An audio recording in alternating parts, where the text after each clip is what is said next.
name's Catherine Walters, and I'm a local artist here in Nevada County, celebrating other local artists.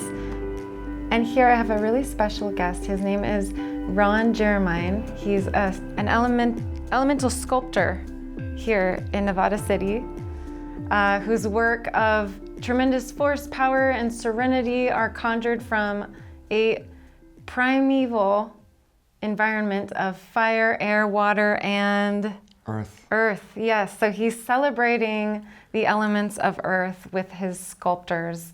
And yeah, I'm really excited to talk more about what you've created and what has inspired you. What has inspired your artwork?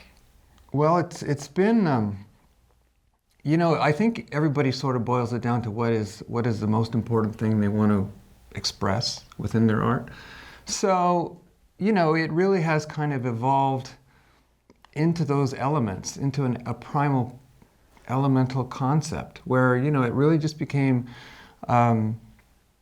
what became, to me, what was important, let's say. Yeah. And a lot of what's happening at the base level of us as people seems to really emanate from that energy. So it's really come out of that. Mm-hmm. And it's been an important facet of kind of what I've driven toward. I kind of developed a whole, I started out as I was just a teenager, in sculpture. Mm-hmm. And as I moved along, I developed a look and a feel that sort of actually matched that whole concept together. They all kind of blended. Mm-hmm. And so as I moved forward, I actually just gravitated to a very specific set of patterns with my sculpture that really sort of, I thought, illustrated it quite clearly. So, that's kind of where I moved to, just as a kid and through my 20s and that sort of thing. Uh-huh. And it just has really, I want to say, it's given me a real direction. That, really, it's funny because as you're a kid and you're starting to, explore that whole pathway, you're like, wow, where do I want to take this and how do I want it to, how do I want to express it? And that's really what's kind of come out of it, is that whole pattern of learning how to illustrate sort of in that whole mode, that whole energy mode, and it really does come out with a lot of ways, but it really does come out in trying to express something almost ethereal in a lot of ways. Yeah, it's really interesting how we as artists, we begin, as children exploring the world, and I think a lot of the same themes or interests, at least, you'll see when you were a child extend through adulthood. True. So what kind of, where did you start? Were you using symbols of earth? Well, fire. To be honest, I grew up in the, as a kid in the early 60s, right? Uh-huh. And through the 60s.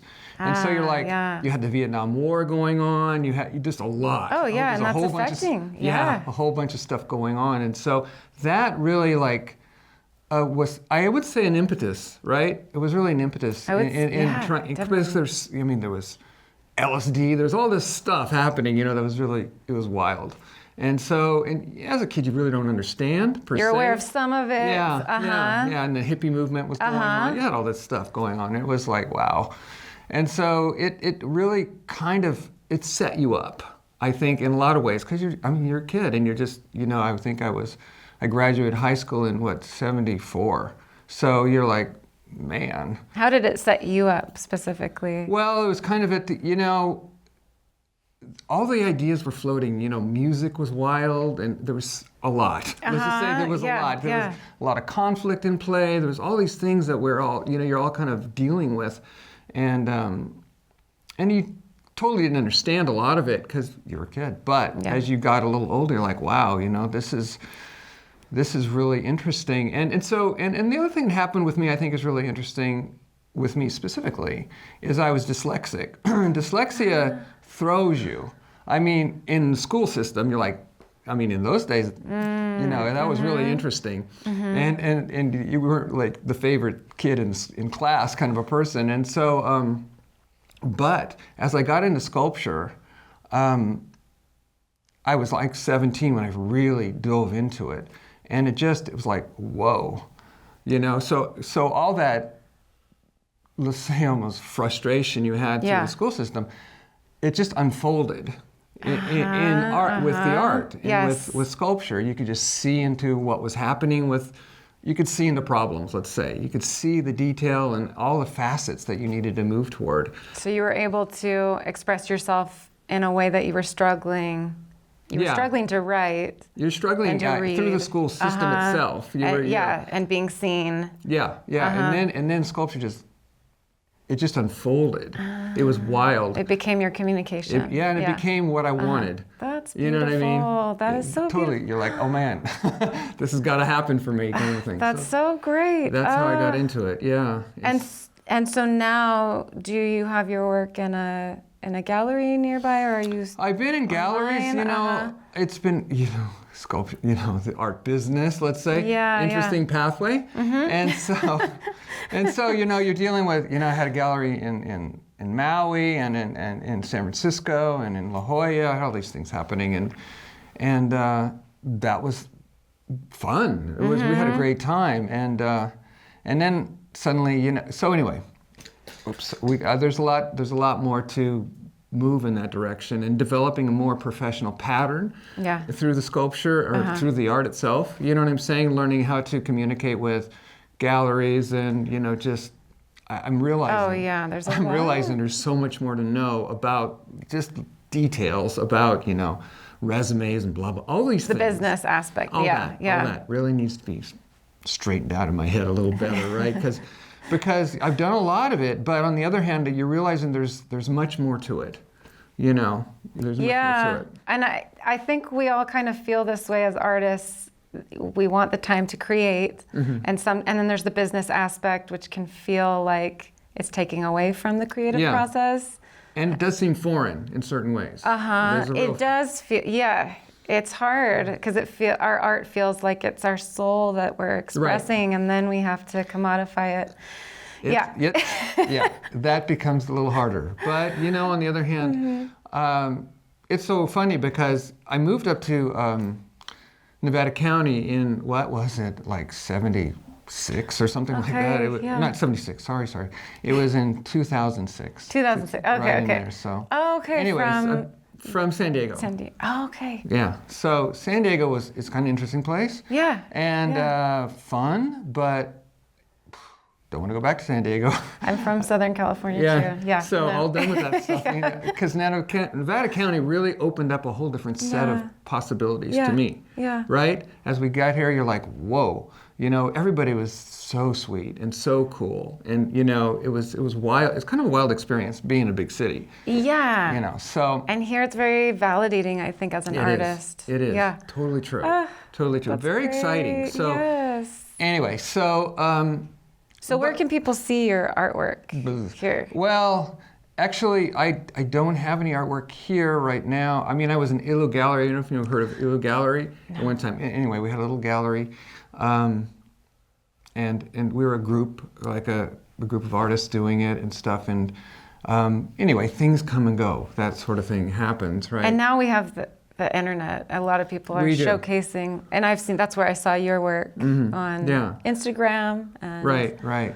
And that sculpture, not a good sales tool, right? Because you need people need to almost walk around and touch it, feel it, get a sense of it. I saw you did post one piece, and it was rotating, and I thought it was really beautiful. The video was beautiful on Instagram, and I loved how the movement of your sculpture it looked like it was alive.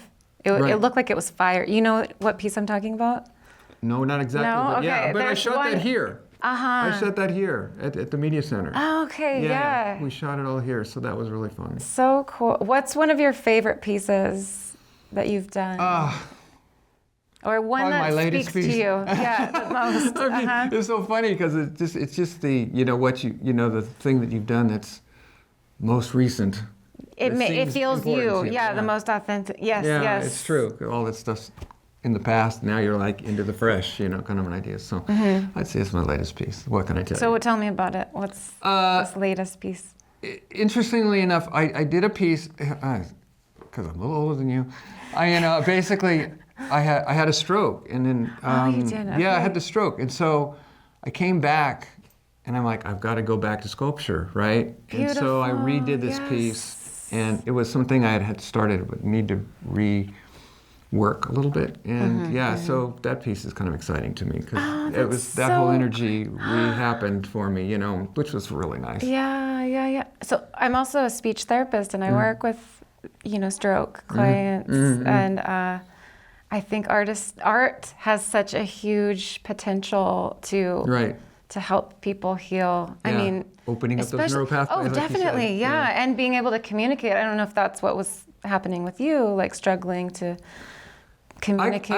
I was actually okay, but you know, there's a few little details. But you can feel a difference, and so the art helps create a form of expressing yourself. Yeah.